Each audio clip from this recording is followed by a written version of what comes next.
دایکی محەممەد فەرموو. عليكم السلام ورحمة الله. خوشکە باشەکەم.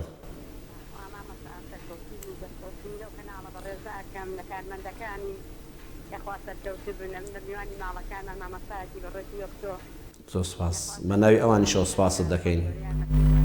خوشکە باشەکەم دایکی محەممەد، خوا لە ڕازی بێ، سوپاس دوعای خێرت دەکەین ئێمەش و کارمەندانیش. بەڵێ بەڵێ لە سونەتە دوعا بکەی ئەبێت پێشوەی سەلام دەیتەوە. لە ناو تەحیاتەکەدا دوعا بکەی ئاکە تەحیاتەوە بوو ئەوستا پێشەوەی لە نەفی سونەتە. بەڵێ پێشوەی سەلام دەیتەوە. بەڵێ بەسەر چاو. ئەمجا مامەسەگیان پرسیارتریشم هەیە. برایەکم هەیە زۆر ڕێک و پێکە بەرامبەری دایکم 90 ساڵە سەوانە لایەخەیە بەس نوێژ ناکە. داوای دوعای خێری لێکەم ئینشەڵڵا دوعای خێری بۆ بکە خوا هیدایەتی بدا و ئینشەڵڵا نوێژی بکە ئینشەڵڵا مامەساگیانە خوا سەرکەوتوبی ئینشەڵڵا. یا ڕەبی خوای گەورەی هیدایەتی ئەو برا بە ڕێزەشمان دا ئینشەڵڵا قسەیەکی خێری ئێمەش بگاتە گوێی ئەو ئینشاءڵڵا ئێوە شاوکار بن ڕوونکردنەوەشت دەدەمێ بەسەر چاو دەستخۆشی لێکەم مامەسا لەبەر خاتی خوا زۆرم خۆشەوی خوای گەورەی یارمەتی بدا ئینشەڵڵا دەستخۆشی لەو کەناڵە بەڕێزە ئەکەم کارمەندەکانی یەخوا سەرکەوتوو بن خوای گەورە بیان تارێزی. خزمەتیان بۆ جەنابتان هەیە بۆ دوعای خێرتان، خوا لە ڕازی بێ خوشکە باشەکەی من، خوا بتان پارێزی ئینشاءڵڵا. خوا لەگەڵ مامەسا گیان دەستخۆشی لێکەم زۆر خوای گەورە بیپارێزێ لەگەڵ ئێوەشا لەگەڵ ئەوڵادی مامەساگیان داوای دوعای خێری لێکەم حەز لە ئەمرە زۆرەکەم بەجارێ بۆم ڕەخسێ دوعای خێری بۆکەم لێکەم خوا گەورە مادی و معنەوی بە نسیبی دڵی خۆت ئینشاءڵڵا خوا گەورە هەم مادیەن و معنەویان بۆ هەڵدەسوڕێنێ بۆ مەقامە پیرۆزانە شاد دەبی ئینشاءڵڵا. دایکی محەممەد دەڵێت لە نوێژدا لە تەحیاتە پێش سەلامدانەوە لە نوێژی سونەتدا بۆت هەیە دوعا بکەی؟ بەڵێ دوعا زۆر بکە، بەڵام شەر نییە بە دەنگی بەرز یعنی بە کوردی بیخوێنی. دانیشە لە ناو تەحیاتەکەدا إتر زرق ربنا آتنا في الدنيا حسنة وفي الآخرة حسنة وقنا عذاب النار. وقولتين دعايا لنا أدعى ربنا آتنا في الدنيا حسنة دا وفي الآخرة حسنة وقنا عذاب النار.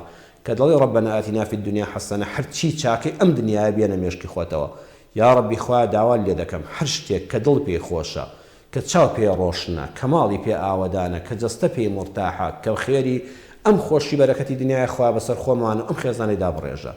وفي الآخرة حسنة خواه هرچی خير و بيري قيامته لچاو پێکەوتنی خۆت لچاو پێکەوتنی پێغەمبەری نازدار صلى الله عليه وسلم لشفاعتی پێغەمبەر صلى الله عليه وسلم لچوونە ڕیزی ئیمانداران و زومڕەی ئیماندارانەوە بۆ چوونە ناو بەهەشت لە فیردەوسی ئەعلا لە هەموو خۆشیە بەرزەکانی بەهەشت. یا ڕەبی خوایە ئەگەر منیش شاعر نیم و کردەوەکارم نین خوایە خۆت پێمان ببەخشە. ئەمانە هەموو لە نێتی دڵی خۆتا بێنەوە بەرە لەگەڵ گوتنەوەی ربنا آتنا في الدنيا حسنة وفي الآخرة حسنة وقنا عذاب النار. يا ربي خوا لە ئاگری دۆزەق بەدوورمان کەی. خوایە من کردەوەکانم پیسن خراپن، خوایە پێش ئەوەی بمرم لێم خۆش بی، خوایە لە قەبرا لێم خۆش بی، لە مەیدانی مەحشەرا لێم خۆش بی، لەسەر پردی سیڕات بمبووری و نەچمە جەهەنەمەوە خوایە نەخلیسکێم. ئەم دوعانە لە تەحیاتە حەز دەکەی 1000 جار ئەم ربنا آتنا دووبارە بکەوە، بەڵام لە مێشکدا بە کوردی خۆمان ئەو هەموو شتە چاکانەی دنیا و قیامەت بێنە بەر مێشکی خۆت بەڵێ دروستە و خوا پاداشت داتەوە. ئەڵێ براکەم نوێژ ناکات و خزمەتی دایکم دەکات، خزمەتی دایک بەرەکەتە، بەڵام بەخوا نوێژ لە پێش هەموو شتێکەوەیە. بەڵام ئومێدەوارم مادەم ئەم برایە بە جوانی خزمەتی داکی دەکات والله دوعای دەکەین و ئینشاءڵڵا خوش دایکی محەممەد خوشکە باشەکەم تۆش لە نزیکەوە بیدوێنە. ئێمە هەمومان دەوێت بانکخواز بین. بانکخوازی لە ئیسلامدا هەر پێویست بە مامۆستای ئاینی ناکە.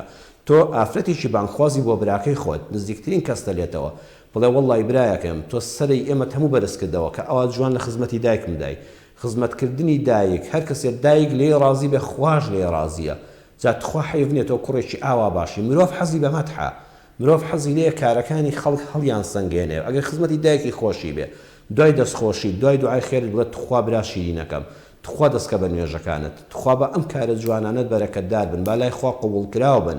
اینجا بە تایبەتی تۆ سەرەتا بینێرە بۆ نوێژی جومعە بڵێ من کار لێ دەکەم بەس جومعەکان بچۆ جومعە. ئێستا زۆربەی خەڵک هەیە بەس ڕۆژی جومعە هاتۆ بۆ مزگەوتی ئێمە سوپاس بۆ خوا ئێستاکەنە لی دەپرسنەوە ئەڵێ بەخوا نوێژی بەیانیانیش دەکەم.